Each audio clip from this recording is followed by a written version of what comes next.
Welcome to Warington's 2018 sailing season. After several weeks away from racing because of family travel, cancelled races, or broken equipment, I was finally able to skipper my favorite boat with my favorite little crew member, Henry, my oldest son.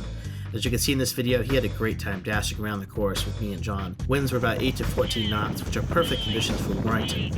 As you can see here in the start sequence, we decided to go for another pin and start, which has worked well for me this year. I had the start line all to myself and beat Morningstar to win the free beer.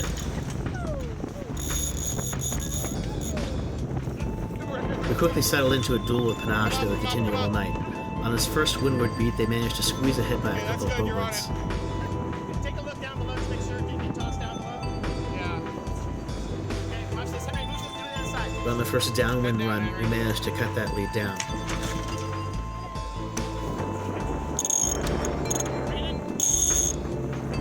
Panache should have perhaps tacked around the mark and ended on a starboard tack, but instead he opened a window for us to pin him in the dirty air of the star just in front of us.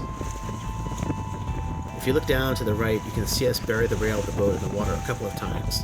Here, here, and here. Now if you rewind and play those segments again, with the magic of 360 you can see what the three of us were going through back in the cockpit. Panache made their tack a little above the ley line to the windward mark, and we just went a little bit higher for ours. By the time we rounded the windward marks, we were close on their heels. Since we didn't have a reef in our mainsail like they did, we felt like we would have better downwind speed and steered into a position to overtake them. Despite having to weave a little to avoid traffic, we were right. We pulled ahead, and Panache tried to climb above us to throw a wind shadow on us, but by then it was too late to be effective. Our downwind mark rounding was a little sloppy, and Panache wisely tacked away from us to seek leverage.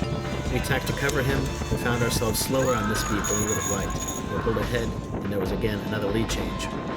At the windward mark of this third lap, they were only about 20 seconds ahead of us, so like before, we stole their wind and passed them to port. By the time he tried to push us up right here, we had a clear speed advantage and pulled ahead easily.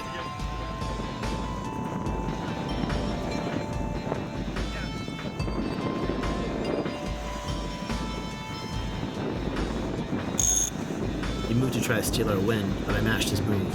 The duel was on and we sprinted to the finish.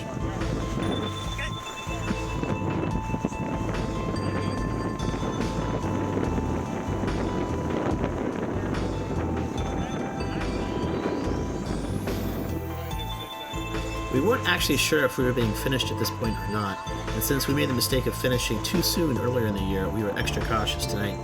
Zigzag, the boat here in front of us, was in a different division, but was clearly going to do another lap, so we did too.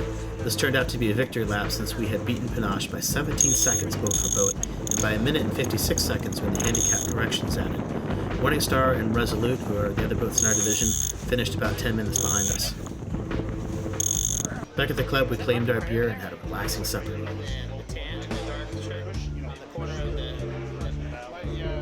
Click like, subscribe, and do all that good stuff if you want to see more 360-degree sailing of Lake Ontario.